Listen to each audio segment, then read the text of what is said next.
1월 19일 아침 5시가 채 되기도 전에 배씨가 촛불을 들고 내 방으로 왔다. 나는 30분쯤 전에 일어나 얼굴을 씻고 창으로 스며드는 달빛을 받으며 옷을 갈아입고 있었다. 나는 그날 오전 6시에 집 앞을 지나는 역마차를 타고 게이트 히드를 떠나게 되어 있었다. 일어난 것은 배씨 혼자였다. 나는 식사도 별로 할 수 없었다.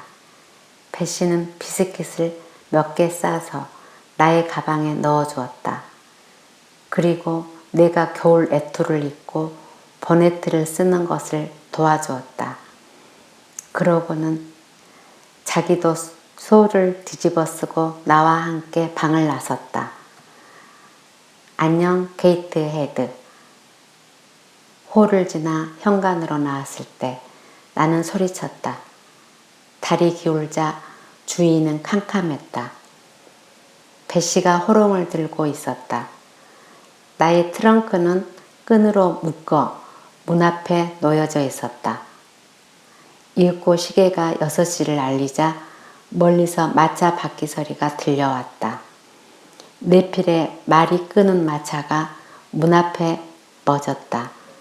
차장과 마부가 빨리빨리 하고 크게 소리쳤다. 내 트렁크는 마차에 실렸고 나는 배씨의 목에 키스를 했다. 부탁해요. 조심해 주세요. 나를 차 안으로 안아 올리는 차장에게 배씨가 소리쳤다. 문이 닫히자 오케이 하고 부르짖는 소리가 나고 이내 마차는 움직이기 시작했다. 이것으로 나는 배씨와 게이트 헤드를 작별했다. 미지의 나라, 먼 신비의 나라로 운반되어 갔다. 그때는 그렇게 생각되었다.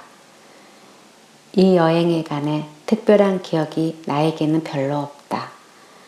알고 있는 것은 몇백 마일인지 알 수 없는 먼 길을 여행하였고 그래서 몹시 지루했다는 것뿐이었다. 마차는 몇 개의 읍을 지나고 그 중에 하나인 대단히 큰 읍에 정차했다. 승객은 내려 식사를 했다. 오후에는 비도 내리고 안개도 끼었다. 항운 무렵에 어느 골짜기의 어두운 가두수 길을 내려갔고 밤이 되자 나는 나무 사이를 세차게 부는 바람 소리를 들었다. 잠이 들었으나 얼마 되지 않아서 갑자기 마차는 멈추는 바람에 나는 눈을 떴다. 역마차의 문이 열리고 하녀 같은 여자가 거기에 서 있었다. 그 얼굴과 복장을 나는 램프빛으로 보았다. 제인 에어라는 여자아이가 있습니까? 하고 그녀가 물었다. 나는 네 하고 대답했고 곧 차에서 내렸다. 트렁크도 내려줬고 마차는 순식간에 사라져버렸다. 눈앞에 담이 보였고 거기에 문이 열려있는 것이 희미하게 보였다. 나는 안내인을 따라 문으로 들어갔다. 나는 젖은 자갈길을 지나 현관으로 해서 건물 하녀는 나를 난로가 있는 따뜻한 방으로 데리고 가서 나만 혼자 두고 나가버렸다. 내가 온 손을 불에 쪼이고 있는데 두 사람이 들어왔다. 먼저 들어온 사람은 검은 머리, 검은 눈, 하얀 피부, 넓은 이마를 한 키가 큰 부인이었다. 얼굴은 장중했고 모습은 단정했다. 혼자 지내기에는 너무 어린 것 같군.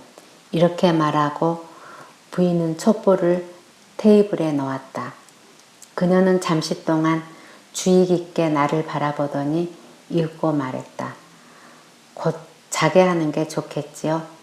침대로 데리고 가기 전에 뭔가 저녁을 먹도록 해주세요. 미스 밀러. 그리고 나서 부인은 인지로 나의 볼을 상냥하게 흔들며 착한 아이가 되세요 하고 말했다. 그리고 미스 밀러에게 나를 딸려 보냈다. 그 숙녀는 29쯤 되어 보였다.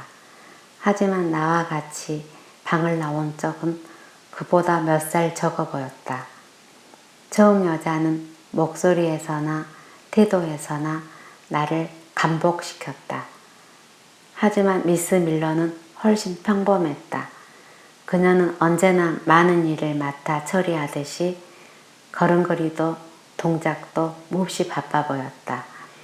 나는 그녀를 따라 정리가 잘 되어 있지 않은 건물 안을 걸어갔다. 이윽고 좁다란 방으로 들어가자 그곳에는 많은 사람들이 떠들고 있었다. 거기에는 커다란 소나무 테이블이 두 줄로 놓여 있고 양 끝에 촛불이 한 개씩 켜져 있었고 그것을 둘러싼 벤치에는 9이나 10살 남짓한 나이에서 20살 정도까지의 소녀들이 앉아 있었다. 그녀들은 헤일 수 없이 많은 것 같았지만 사실은 80명을 넘지 못했다. 학생들은 전부 기묘한 모양의 털옷을 똑같이 입고 있었고 긴 삼배로 된 앞치마를 걸치고 있었다.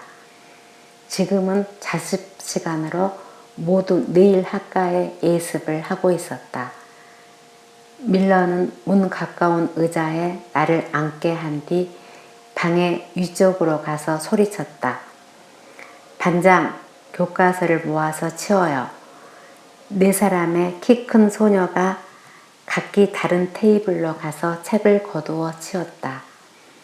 밀러 다시 명령했다. 반장, 저녁 식사를 가져와요.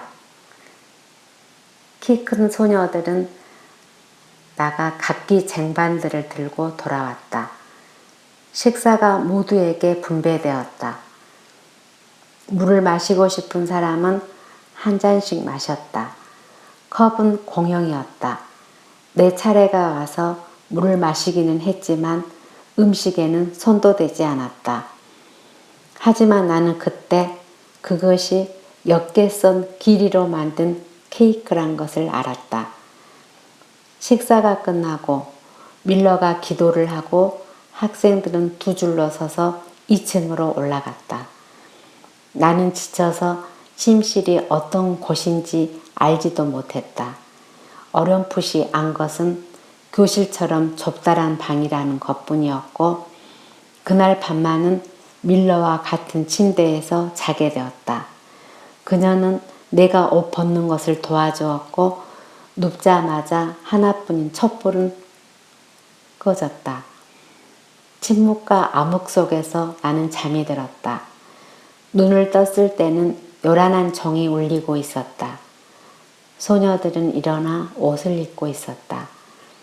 날이 아직 밝지 않았기 때문에 방 안에 한두 개의 촛불이 켜져 있었다. 날씨는 몹시 추웠고 나는 떨면서 옷을 갈아입어야 했다. 세면기가 나기를 기다려 세수를 했지만 방 한가운데의 세면대는 6명이 하나 꼴밖에 되지 않았으므로 여간해서 차례가 오지 않았다. 다시 종이 울리자 두 줄로 서서 계단을 내려가 불이 켜진 춥고 어둑한 교실로 들어갔다. 밀러가 기도를 인도했다. 각 학급별로 서세요. 그렇게 몇 분 동안 시끄러웠고 그것이 끝나자 학생들은 4개의 책상과 4개의 의자 앞에 반원을 그리고 섰다. 다시 멀리서 종이 울렸다. 3사람의 숙녀가 실내로 들어와서 각기 테이블 앞에 자리에 앉았다. 그 자리 주위에는 어린 소녀들만이 모여 있었는데 나는 이 최하급으로 불리어가 맨 끝자리에 겨우 앉았다. 하루의 일과가 시작된 것이었다. 기도가 행해지고 성서를 읽고 이것이 끝날 무렵쯤에야 날이 완전히 밝았다. 피로를 모르는 듯한 종이 4번째 울렸다. 각 반은 식사를 하기 위해 다른 방으로 옮겨갔다. 그때 나는 얼마나 기뻐했던가. 전날 너무도 먹지 않았기 때문에 배가 고파 견딜 수가 없었다. 식당은 음산했다. 2개의 긴 테이블 위에 뭔가 뜨거운 것이 김을 풍기고 있었다. 하지만 역겨운 냄새가 소녀들의 코에 맡아졌을 때 그들의 얼굴이 일제히 불만의 모습이 나타나는 것을 나는 보았다. 굶주림 때문에 정신이 아득했던 나는 맛도 느끼지 못하고 퍼먹었지만 차츰 배고픔이 사라져가자 도저히 먹을 수 없는 식사임을 알았다. 탄 죽 냄새와 썩은 감자 냄새가 섞여 굶주린 난민이라 할지라도 속이 뒤집힐 지경의 음식이었다. 소녀들은 어떻게든지 먹어보려고 애를 썼지만 결국 아침 식사는 먹지 않은 채 끝나고 말았다. 이 요리에 대한 감사의 기도가 울려지고 찬송가가 불리워지고 일동은 식당을 나와 교실로 향했다. 학과가 시작되기까지는 15분쯤의 여유가 있었는데 그동안 교실 안은 굉장히 소란했다. 이야기의 주제는 전부 아침 식사에 관한 것이었으며 불평을 하지 않는 사람은 단 한 사람도 없었다. 가엾은 소녀들. 종이 9시를 알렸다. 밀러가 착석 하고 소리쳤다. 규율의 힘은 강했다. 5분도 되기 전에 흩어졌던 집단은 질서정연하게 열을 지어 섰고 꽤 조용해졌다. 선생들도 종전의 자리를 앉았지만 모두들 누군가를 기다리는 것 같았다. 80명의 소녀들은 꼼짝도 하지 않고 자세를 바르게 하고 있었다. 꾸밈없는 머리를 모두 얼굴 뒤로 쓸어 넘기고 컬을 한 사람은 하나도 없었다. 갈색 제복은 딱딱한 것으로 목을 감싸고 삼배 호주머니가 상의 앞에 붙어 있었다. 또 모두가 털로 짠 스타킹에다 노쇠로 잠그는 시골식 신을 신고 있었다. 나는 그 소녀들을 보고 있었지만 선생들도 함께 관찰했다. 내가 좋아할 만한 사람은 하나도 없었다. 뚱뚱한 선생은 천박해 보였고 피부가 검은 선생은 고집스러워 보였다. 애국이는 냉정할 것 같았고 밀러는 얼굴이 검붓고 여이고 일을 너무 해서 지친 듯이 보였다. 이때 학교 안의 전원이 마치 하나의 영수철이 퉁기듯이 일제히 일어섰다. 웬일일까? 아무런 구렁도 없었는데 나는 당황했다. 그리고 생각해 볼 틈도 없이 전원은 다시 착석했고 모두의 시선은 한 군데로 집중되어 있었다. 거기에는 간밤에 나를 맞이해 준 그 숙녀가 있었다.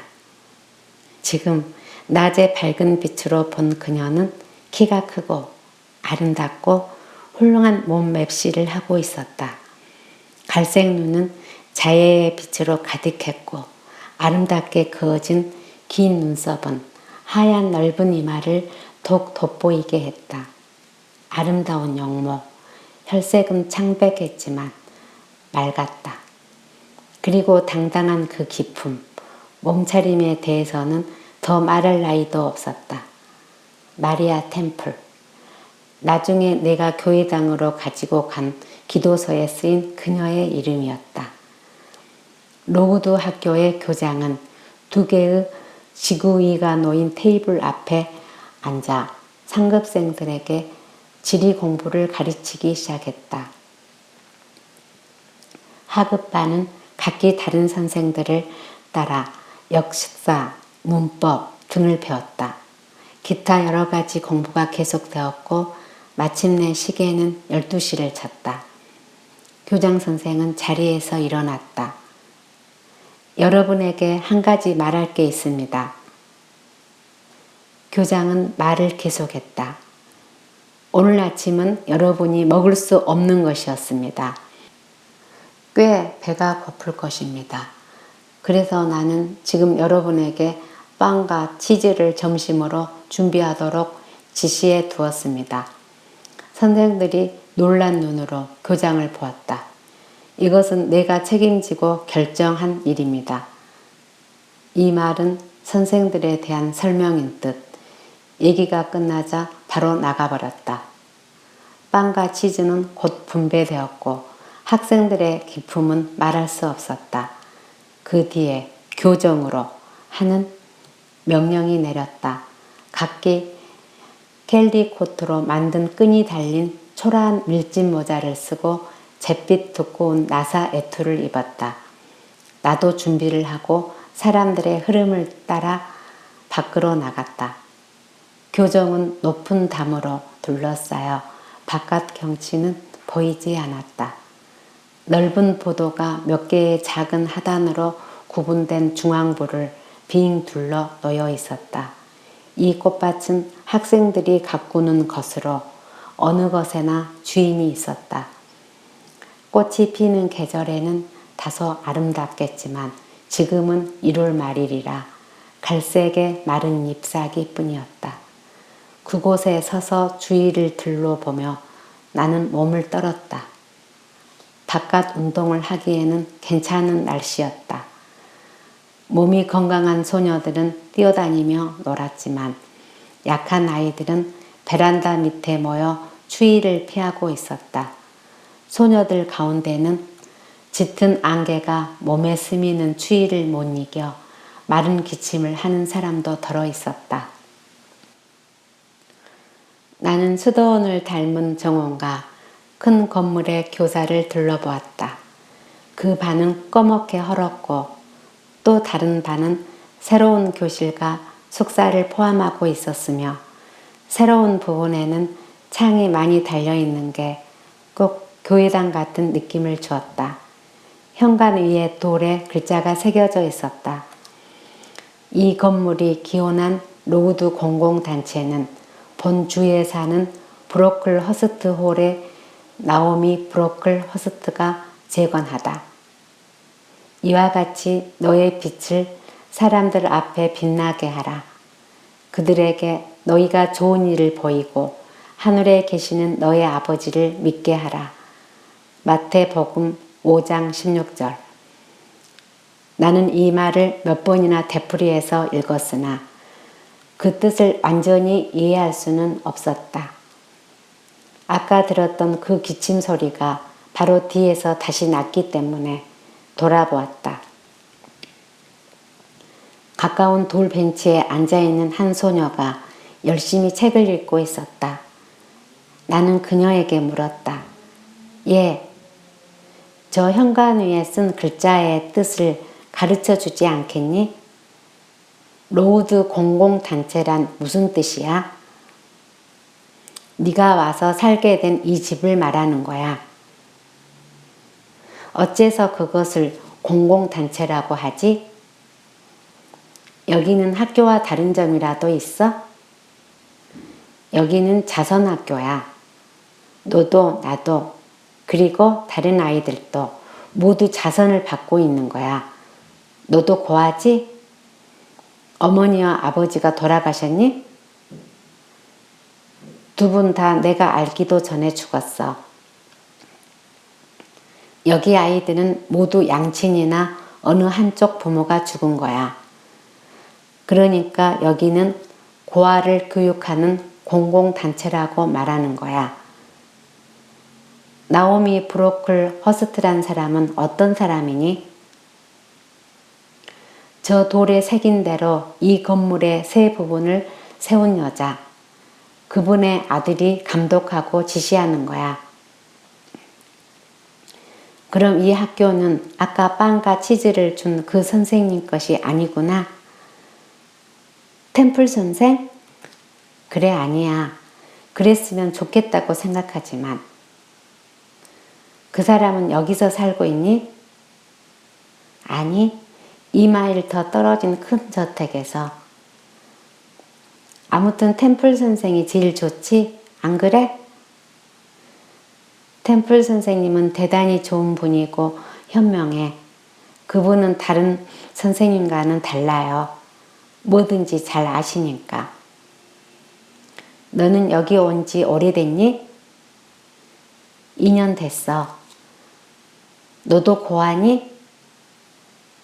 엄마가 돌아가셨어. 여기 있는 것이 행복하니? 너는 별걸 다 묻는구나. 묻는 대로 다 대답해 줬으니 이젠 됐지? 나는 책을 읽고 싶어. 그러나 마침 점심을 알리는 종이 울렸다. 일동은 다시 식당으로 들어갔다.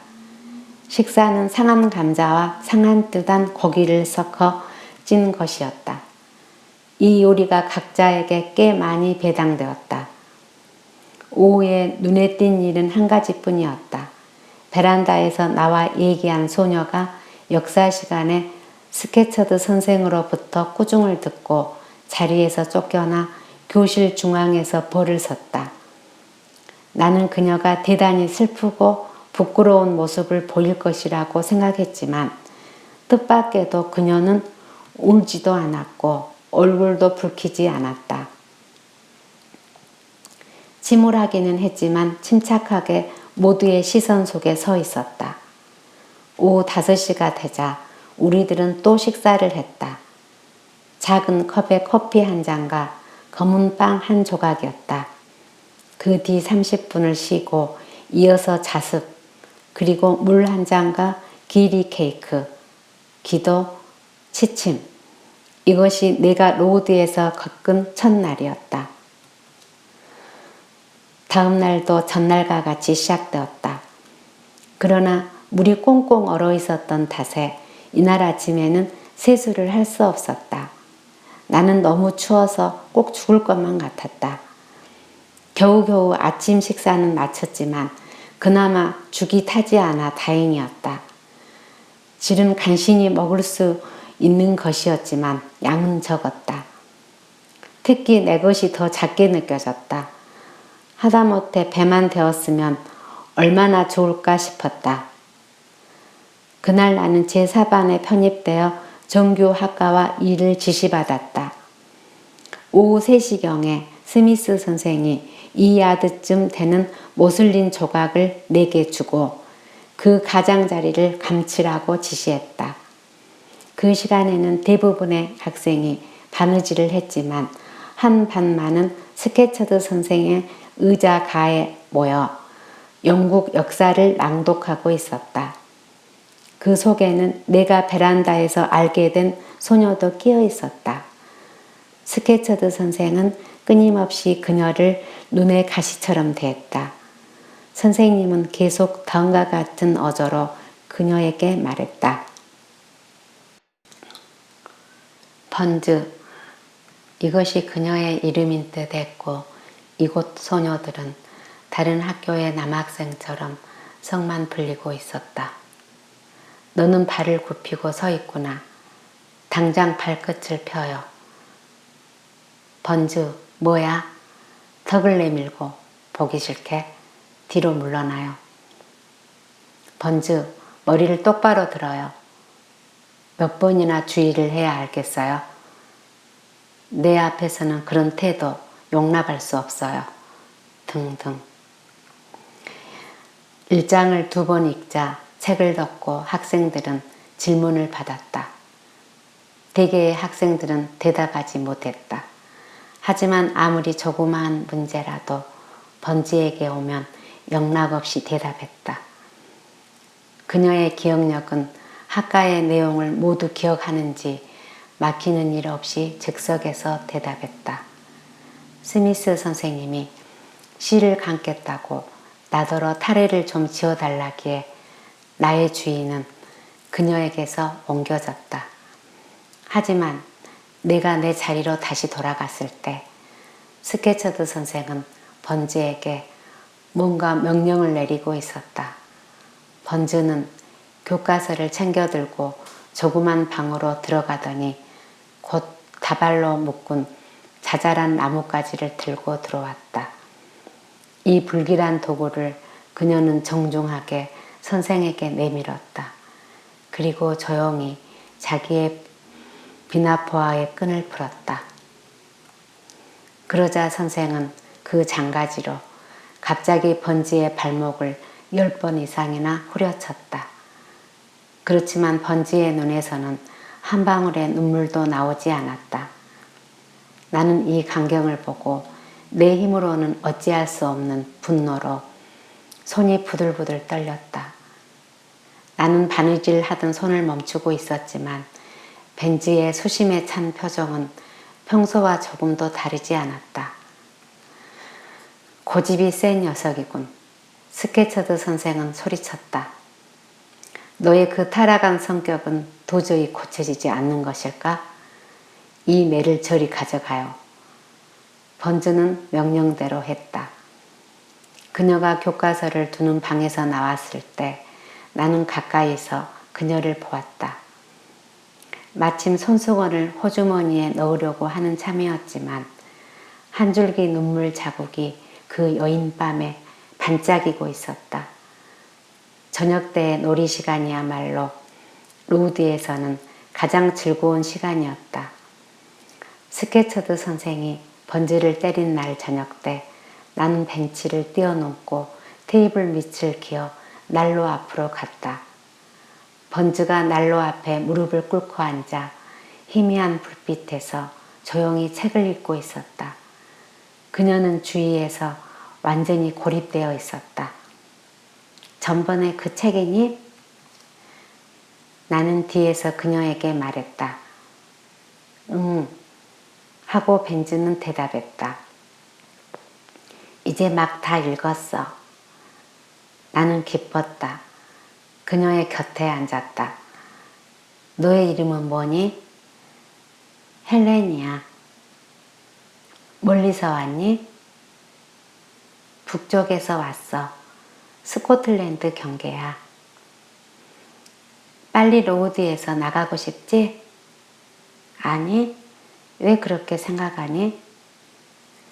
나는 교육을 받기 위해 로드에 들어온 거야.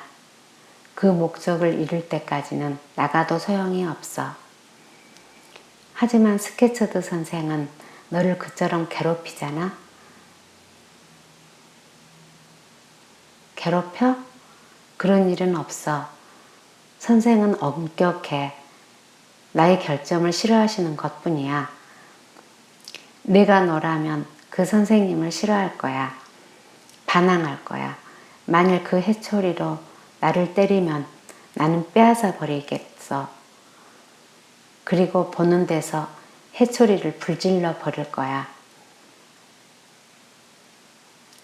너는 아마 그러지는 않겠지만 만일 한다고 하면 브로클 허스트 씨가 학교에서 너를 쫓아버릴 거야.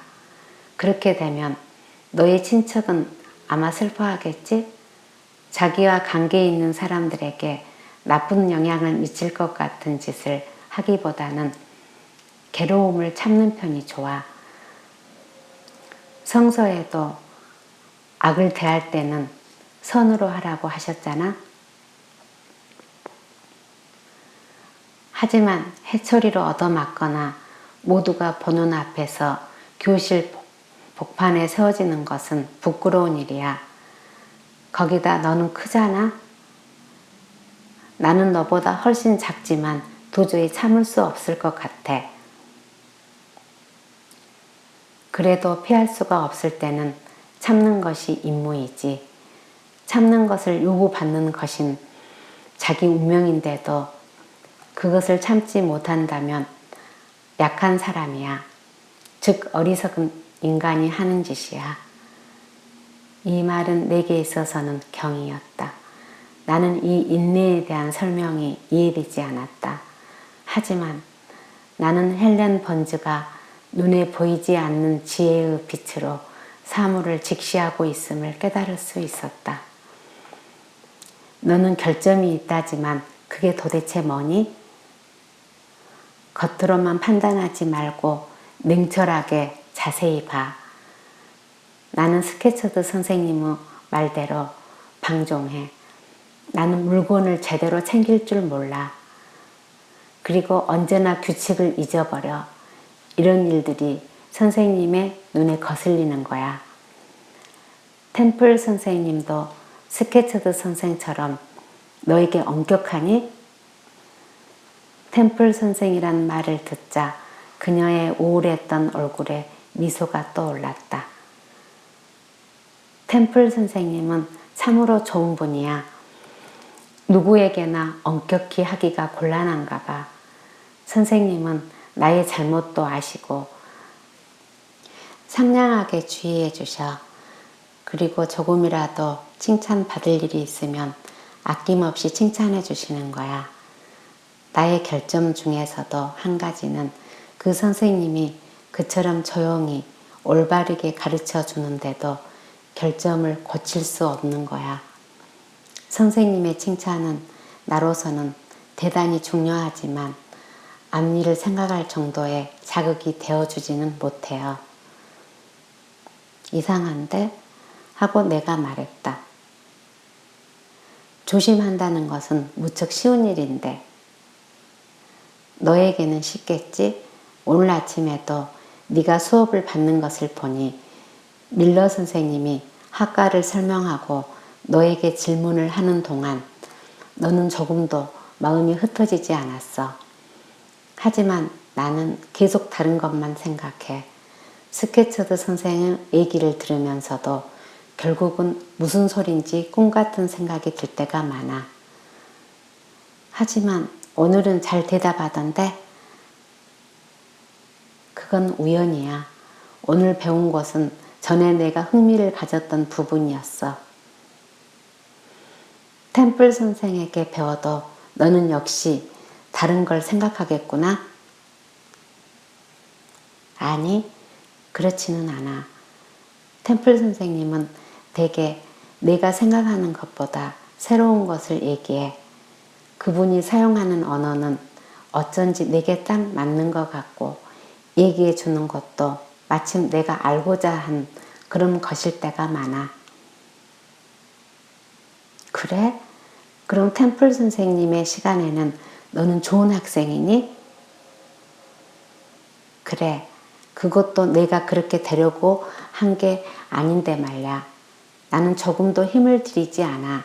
내 멋대로 하는데도 그래. 그런 학생은 특별히 칭찬받을 건덕지도 없는데. 아니, 참으로 훌륭해. 너는 너에게 잘해주는 사람에게는 잘하고 있는 거야. 아무 짓도 하지 않았는데 때리거나 하면 이쪽도 당연히 흥분하지. 상대가 나를 다시는 때리지 못하도록 호되게 때려주는 거야. 너도 좀 더 크면 생각이 달라질 거야. 다만 그랬으면 좋겠어. 지금은 어리고 교육이 모자라니까 도리가 없지 뭐. 하지만 나는 이런 생각이 들어, 헬렌. 내가 아무리 마음에 들려고 애를 써도 나를 미워하는 사람에게는 나도 그를 미워해. 벌을 받을 만한 이유도 없는데 벌을 받고 있으면 저항해야 된다고 생각해. 이교도나 야만인은 그런 생각을 갖고 있어. 하지만 크리스찬이나 문명국의 국민은 그런 것을 인정하지 않아. 글쎄, 나는 잘 모르겠어. 신약 성서를 읽어봐. 그리스도가 하신 말씀과 하신 일을 잘 생각해봐. 그리스도의 말을 규칙으로 삼고 그리스도가 행함을 본보기로 삼아봐. 그리스도가 뭐라고 하셨는데? 너의 원수를 사랑하고 너희를 저주하는 자를 축복하라. 너희를 미워하고 너희를 천하게 부르는 자에게 선을 행하라. 그런 나는 리드 부인을 사랑해야겠구나? 그렇지만 그렇게는 못해.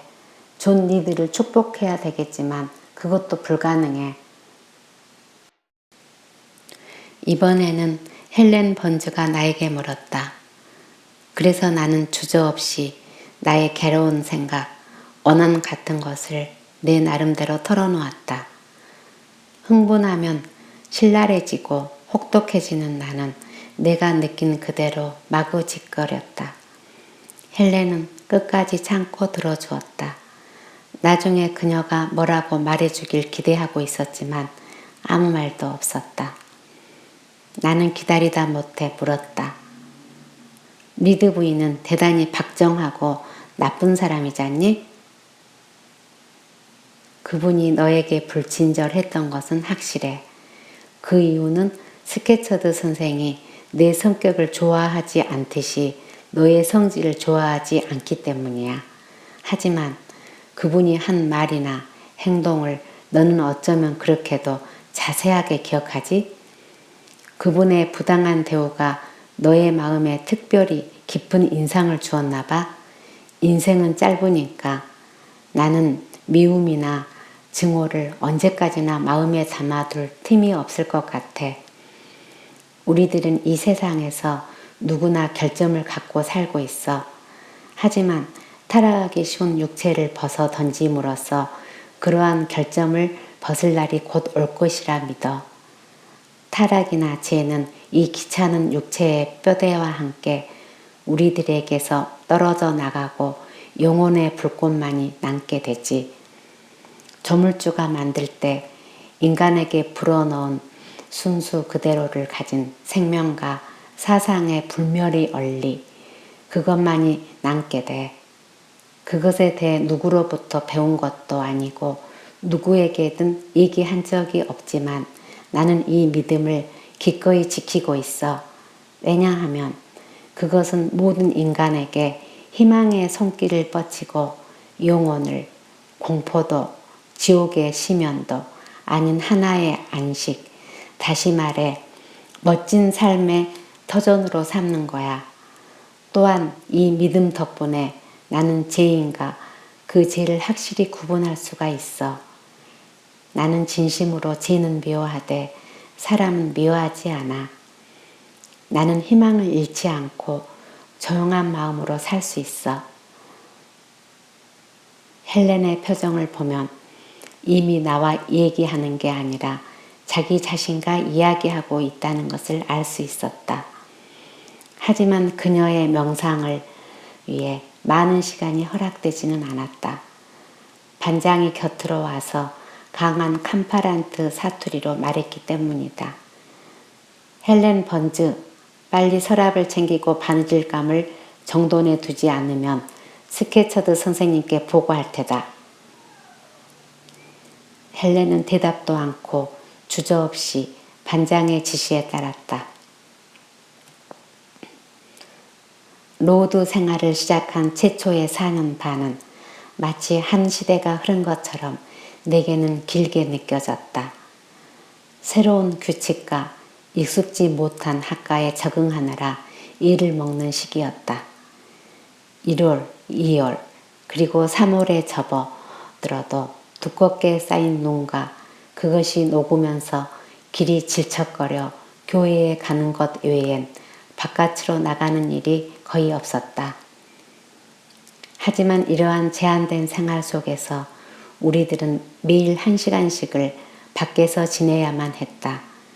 해가 지면 동상 때문에 발이 타는 듯이 아팠고 아침은 아침대로 가죽 신발이 터질 정도로 발이 부어올랐다. 그 당시 아픈 발을 신발에 쑤셔 넣을 때의 고통을 나는 지금도 잊을 수가 없다. 또 한 가지 잊을 수 없었던 것은 우리가 먹는 음식의 양이 적은 것이었다.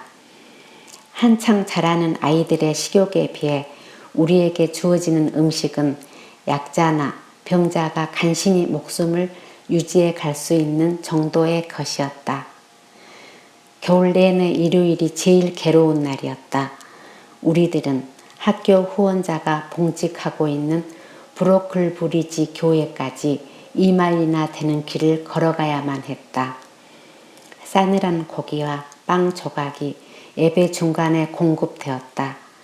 오후에 예배가 끝나면 우리는 살을 에이는 듯한 차가운 바람을 견디며 돌아와야 했다. 나는 템플 선생님이 우리들을 기운나게 하려고 마치 씩씩한 병사처럼 행진시키기 위해 스스로 앞장서서 걷던 모습을 기억할 수 있다. 가엾게도 다른 선생님들은 아이들에게 용기를 줄 엄두도 내지 못하고 모두들 의기소침해 있었다. 나는 브로클 허스트 씨가 학교에 온 데에 대해 아무 이야기도 하지 않았다. 그는 내가 여기에 도착한 후 한 달간 다른 지방에 있었다. 하지만 그는 마침내 오고 만 것이다. 어느 날 오후 내가 손에 석판을 들고 긴 나눗셈을 풀려고 애쓰고 있을 때 문득 창밖을 지나가는 사람이 눈에 띄었다. 나는 거의 본능적으로 그 여인 사람의 윤곽을 알아차렸다. 선생을 포함한 전 학생이 기립한 사이로 그는 성큼성큼 걸어 들어와서 마찬가지로 기립해 있는 템플 선생 곁에 섰다. 그는 게이트 헤드의 하덕과 융단 위에 불길하게 눈썹을 찡그리고 섰던 검은 기둥 같은 모습 그대로였다. 애투의 귀까지 단추를 잠그고 전보다도 더욱 길고 가늘고 딱딱해 보였다. 나에게는 그를 무서워할 특별한 이유가 있었다. 그것은 나의 성벽, 다시 말해 리드 부인이 말한 배신적인 힌트를 잊을 수가 있을까? 템플 선생을 비롯해 다른 모든 선생에게 나의 사악한 성질을 알리겠다고 한 브로클 허스트 씨의 약속을 말이다. 그는 템플 선생에게 뭔가를 속삭이고 있었다. 나는 불안에 가슴을 떨면서 귀를 기울였다. 하지만 그의 얘기는 우선 나를 구해주었다. 그는 학생들에게 한 개 이상의 긴 바늘을 주지 말 것과 털실 스타킹을 기어도 신도록 하는 깃을 일주에 2개 이상 쓰지 못하도록 하라는 자잘한 얘기들 뿐이었다. 템플 선생, 내가 한 가지 놀란 게 있어요. 빵과 치즈가 일주에 2번 이상이나 전교생에게 주어졌다면서요? 규정을 조사해 봐도 그런 식사를 주라는 조항은 씌어있지 않았어요. 이러한 개혁은 어떤 분이 어떤 권한으로 지시한 것일까요? 그것은 제 책임으로 행해진 것입니다. 하고 템플 선생님은 말씀하셨다. 아침 식사가 너무도 좋지 않아 학생들은 전부 먹지 못했어요. 그래서 나는 점심까지 기다리게 할 수가 없었어요. 선생님, 잠깐 실례합니다만 우리 학교의 소녀들을 훈육하는 이상 나의 방침은 사치와 방종케 키우는 것이 아니라 극기, 정신을 함양하는 데 있다는 것을 아시지요? 식사가 한번 잘못되었다고 해서 그것을 보충하기 위해 보다 맛있는 것을 먹일 필요는 없어요. 이것은 육체를 사랑하고 본교의 목적을 잃게 되는 일이에요.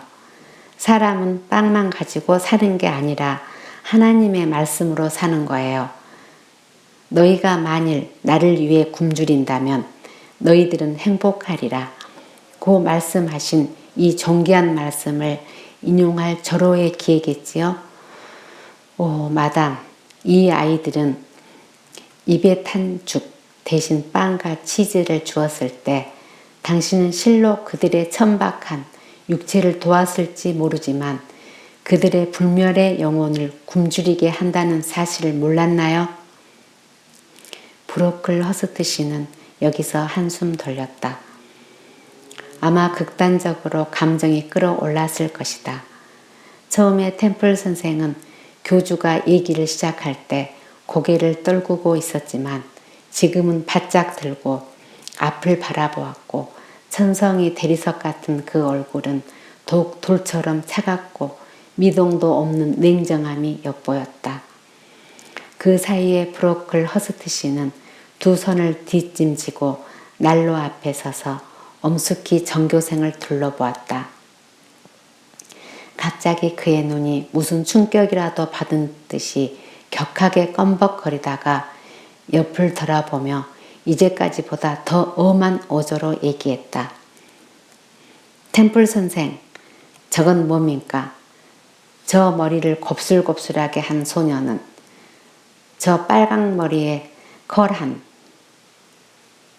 선생님, 저 컬한 것은 줄리아 시반이에요.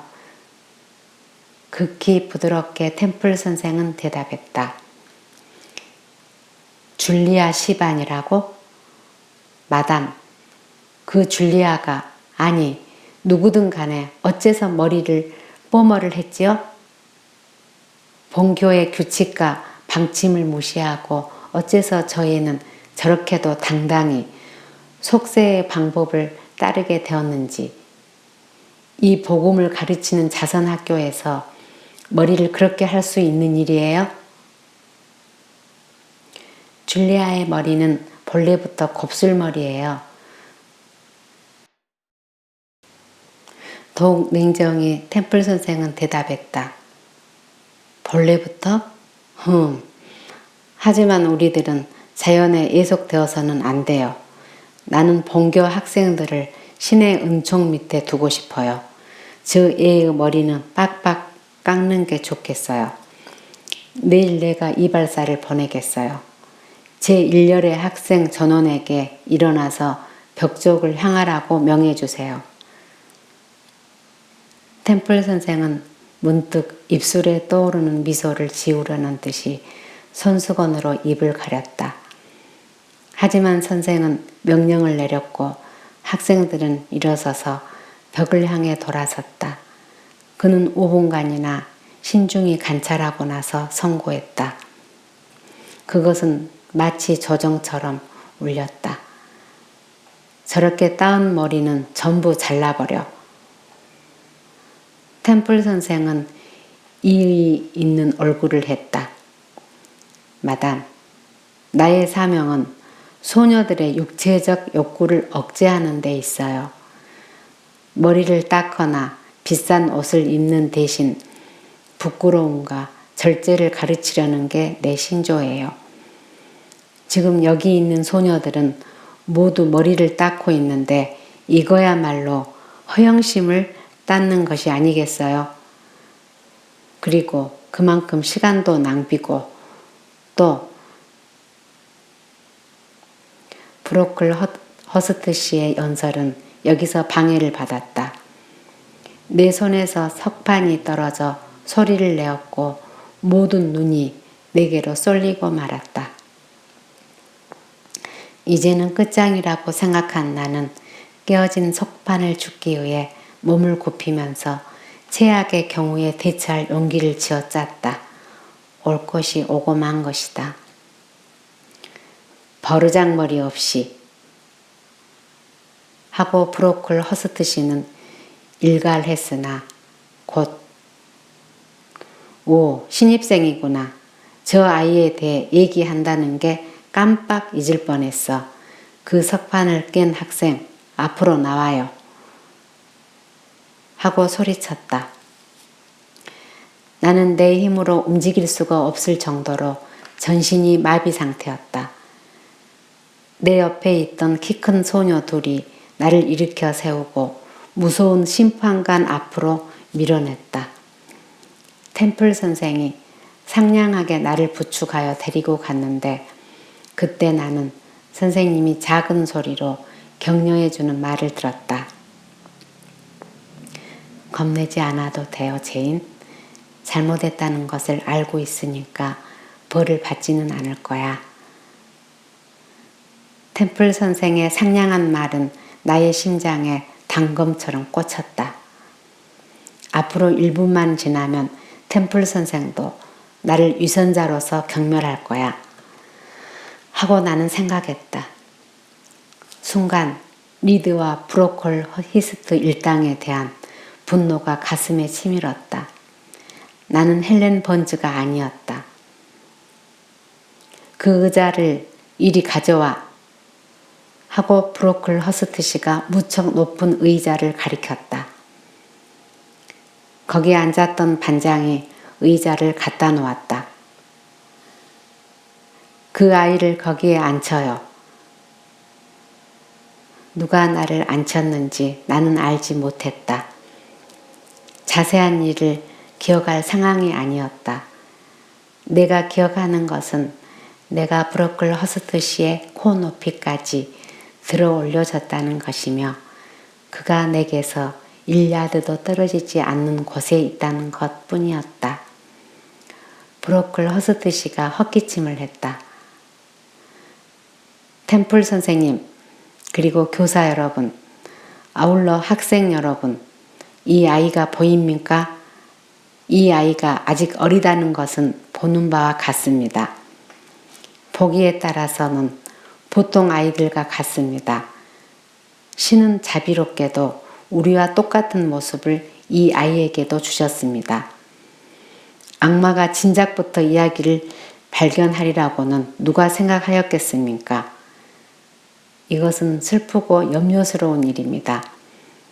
왜냐하면 하느님의 아기 양이어야 할 이 아이가 실로 놀랍게도 몰래 숨어 들어온 이방인이라는 사실을 알려야 하는 것이 내 의무이기 때문입니다. 여러분은 이 소녀를 경계해야 합니다. 이 아이의 본을 배워서는 안 됩니다. 필요하다면 이 아이와 사귀지도 말고 놀지도 말며 따돌려 버리는 게 좋겠습니다. 선생님들은 이 아이에게서 눈을 떼지 마십시오. 이 아이의 행동에 주의하고 말을 음미하고 이 아이의 영혼을 구하기 위해 육체를 벌주세요. 이 아이는 그리스도 교회 나라에 태어났으면서도 이 교회 아이 못지않는 거짓말장이에요. 나는 이런 사실을 이 아이의 은인으로부터 들었어요. 대단히 자비로운 그 숙녀는 고아가 된 아이를 친자식처럼 길렀지만 이 아이는 그 은혜를 몰랐어요. 그래서 우리 학교로 보내진 것이에요. 여러 선생님, 그리고 교장 선생님, 부탁인데 이 아이로 하여금 주위의 학생들이 물들지 않도록 해주세요. 연설을 마치자 브로클 허스트 씨는 긴 애토의 맨 위에 단추를 잠그고 템플 선생에게 인사를 하고 유유히 방을 나갔다. 문께에서 돌아보며 나의 재판관은 다시 말했다. 그 아이는 앞으로 30분 그대로 거기 세워두세요. 그리고 오늘 하루 누구든 그 애하고 말을 하지 않도록. 이리하여 나는 의자 위에 그대로 서 있었다. 교실 한복판에서 벌을 서는 것조차 부끄럽다고 말한 내가 지금 오욕의 대자 위에 서 있게 된 것이다. 그때의 나의 심정은 말로 다 표현할 수가 없다. 아이들은 모두 자리에서 일어났고 나는 목이 막혀 숨이 넘어갈 것만 같았다. 이때 한 소녀가 내 곁을 지나가면서 나를 쳐다봤다. 이상한 눈빛이 그 눈에서 빛났다. 이 새로운 감정이 나를 얼마나 용기 있게 하였던가. 나는 병적인 감정을 억제하고 의자 위에 똑바로 서 있었다. 헬렌 번즈는 스미스 선생에게 재봉에 대해 무언가 질문을 하고 돌아가면서 또 나를 보고 웃었다. 아, 그 웃음. 나는 지금도 그 웃음을 잊지 않고 있으며 그거야말로 구원된 지성, 실로 용기 있는 웃음이었다는 것을 알고 있다.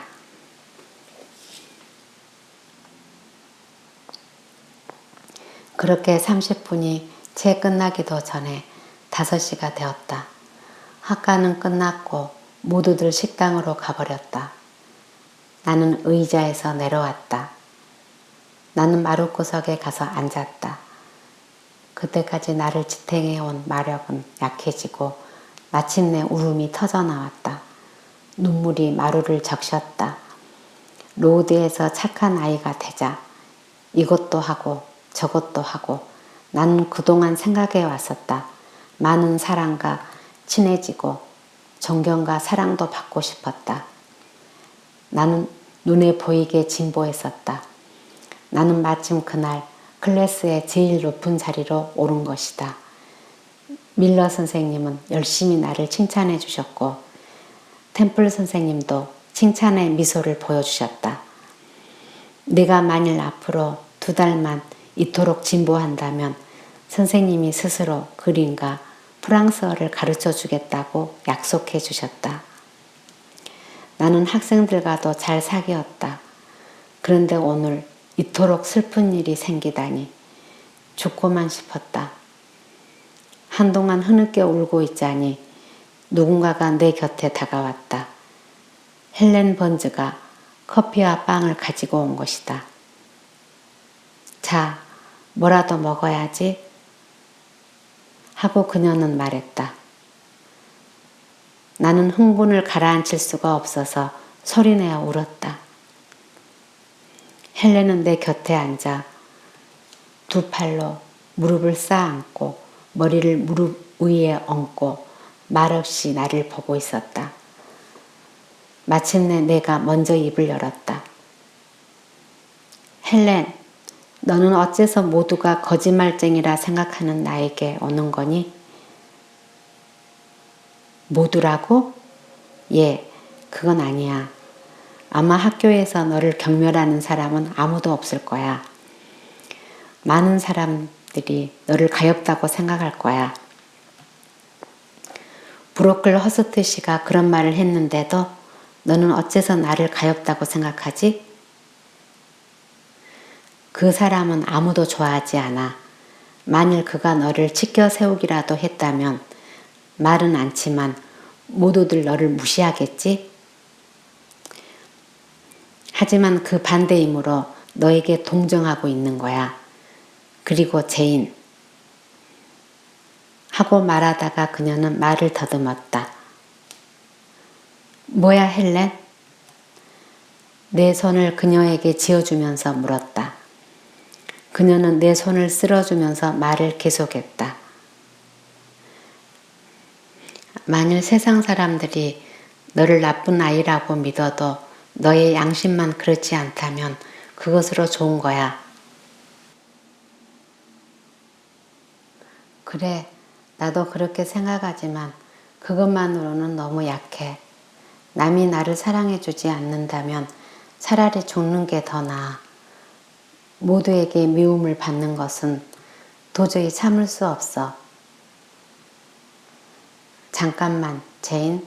너는 인간의 사랑을 너무 크게 생각하는 거야. 너무 감정적이야. 너의 육체를 만드시고 그것에 생명을 주신 하느님만은 인간보다 더한 사랑을 너에게 주시고 있는 거야. 눈에 보이지 않는 세계, 심령의 왕국이 있는 거야. 그리고 하느님은 육체에서 심령이 분리되었을 때 상을 내리시는 거야. 그러니까 우리들의 인생은 빨리 끝나야 하고 죽음이야말로 행복과 영광의 입구가 되는 거야. 슬픔이나 괴로움에 져서는 안 될 거야. 나는 가만히 있었다. 헬렌이 나의 마음을 가라앉게 해준 것이다. 하지만 헬렌이 가져다 준 그 고요함에는 말할 수 없는 슬픔이 담겨 있었다. 이야기를 끝내자 그녀는 다소 호흡이 빨라졌다. 가벼운 기침을 했다. 헬렌은 나를 자기 쪽으로 끌어당겨 그대로 말없이 앉아 있었다. 어느새 달이 떠 있었다. 그 달빛이 누군가 다가오는 사람을 비쳤다. 헬렌과 나는 그것이 템플 선생님임을 알아차렸다. 너를 찾으러 왔어요, 제인에요. 하고 템플 선생님이 말했다. 내 방으로 와요. 헬렌 번즈도 같이 와요. 선생의 방에는 따뜻하게 불이 피어져 있었고 무척 기분이 좋아 보이는 방이었다. 템플 선생은 헬렌 번즈에게 의자에 앉으라고 권하고 선생도 의자에 앉아 나를 불렀다. 이제 다 끝났니? 나의 얼굴을 내려다보며 물었다. 울 만큼 실컷 울어서 슬픔은 잊었어요. 아니, 잊을 것 같지는 않아요. 어째서? 나는 잘못이 없어요. 하지만 선생님도 다른 사람들도 지금은 나를 나쁜 아이라고 생각할 거예요. 제인, 잘 들어봐. 우리들은 네가 어떤 아이인지 알 수 있도록 자연스럽게 너를 보는 거야. 하고 선생은 나를 감싸 안았다. 너의 은인이란 사람은 어떤 사람이니? 리드 부인이에요. 저의 애숙모예요. 애삼촌이 돌아가실 때 나를 부인에게 부탁했지요. 그럼 부인 스스로 너를 맡은 게 아니겠구나? 네, 그분은 나를 기르기가 싫었어요. 하지만 애숙은 부인으로 하여금 나를 기르겠다는 약속을 하게 했어요. 제인, 잘 들어. 재주껏 너를 변호해봐요. 다만 쓸데없이 가장해서는 안 돼요. 나는 되도록이면 소극적으로, 되도록이면 정확하게 얘기했다. 그리고 로이드 씨에 대한 얘기도 했다. 그것은 도저히 잊어버릴 수 없는 저 붉은 방에 대해서 얘기하기 위해서였다. 이 이야기를 할 때 나는 흥분한 나머지 다소 마음이 격했다. 도리가 없는 일이었다. 아무튼 얘기는 끝이 났다. 템플 선생은 몇 분 동안 말없이 나를 보고 있었다. 로이드 씨에 대해서는 나도 약간 알고 있어요. 내가 그 사람에게 편지를 쓰겠어요. 그분의 해답이 너의 얘기와 일치한다면 너는 결백해지는 거예요. 이미 나는 결백하다고 믿지만 말야. 선생은 나에게 키스하고 이번에는 헬렌 번즈와 얘기를 시작했다. 헬렌, 오늘 밤은 기분이 어떻니? 오늘 또 기침이 많이 났어? 그렇지는 않았어요. 가슴이 아픈 것은? 좀 덜한 것 같아요. 선생은 헬렌의 맥을 짚어보았다. 선생님은 낮게 한숨을 쉬었다. 잠시 생각에 잠겼다가 스스로 마음을 달래듯이 밝은 목소리로 말했다. 자, 그건 그렇고 너희들은 오늘 밤 내 손님으로 왔으니까 대접을 해야지. 배를 눌러 하녀에게 3인분의 차를 가져오라고 했다. 곧바로 차를 가져왔다. 그 찻잔의 아름다움. 하지만 토스트는 슬프게도 너무 작았다. 템플 선생님도 눈치를 채셨다. 봐봐라, 버터 바른 빵을 좀 더 가져올 수 없니? 세 사람 몫으로는 너무 작아요. 바바라는 나갔다가 곧 들어와서 말했다. 템플 선생님, 하이텐 부인은 평소의 분량대로 다 드렸다는데요. 하이텐 부인은 브로클 허스트 씨 편이었다. 아, 그럼 됐어. 템플 선생은 대답했다. 하녀가 나가자 선생은 미소 지으며 말했다. 마침 잘 됐어. 오늘 밤은 내 손으로 모자라는 부분을 보충할 수 있어요. 헬렌과 나를 테이블 곁으로 부르고 차와 한 조각의 얇은 토스트를 넣고 서랍을 열더니 커다란 케이크를 꺼냈다. 돌아갈 때 선물로 주려고 했지만 토스트가 너무 작으니까 지금 이걸 들어요? 선생은 케이크를 잘랐다. 우리들은 그날 밤 얼마나 맛있게 그것을 먹었는지 모른다. 선생은 만족스럽게 웃으며 즐거워했다. 그리고 우리들을 난로 앞으로 앉히고 헬렌과 얘기를 시작했다. 헬렌 번즈는 실로 나를 놀라게 했다. 두 사람은 내가 처음 듣는 얘기를 했다. 지나간 사람들이나 시대에 대해, 멀리 있는 나라들에 대해, 발견되고 또는 추정되고 있는 자연의 비밀에 대해. 두 사람은 실로 많은 책을 읽는 모양이었다. 그 풍부한 지식, 이윽고 취침 시간을 알리는 종이 울렸다. 조금도 늦어서는 안 된다. 템플 선생은 우리들을 가슴에 끌어안으며 말했다. 하나님의 은총이 이 아이들에게. 선생은 헬렌을 나보다 오래 안고 있었다. 선생의 시선이 간 것도 헬렌의 뒷모습이었다. 두 번이나 슬픈 듯 한숨을 쉰 것도, 뺨에 흐르는 눈물을 닦은 것도 헬렌을 위한 것이었다. 그런 일이 있은 지 일주일 후 템플 교장은 로이드 씨로부터 해답을 받았다. 그는 내 얘기를 확증해 준 듯 했다. 템플 선생은 전교생을 모아놓고 제인 에어에 대한 협의를 조사한 결과 그녀는 결백하다는 것을 단언한다고 발표했다. 선생들은 나와 악수를 했고 키스를 해주었고 학생들도 기쁨에 슬렁거렸다.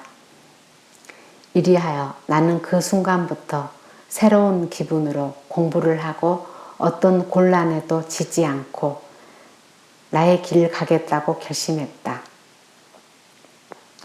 나는 공부를 잘했고 노력함에 따라 성적도 쑥쑥 올라갔다. 수주일 후에는 프랑스어와 그림을 배우기 시작했다.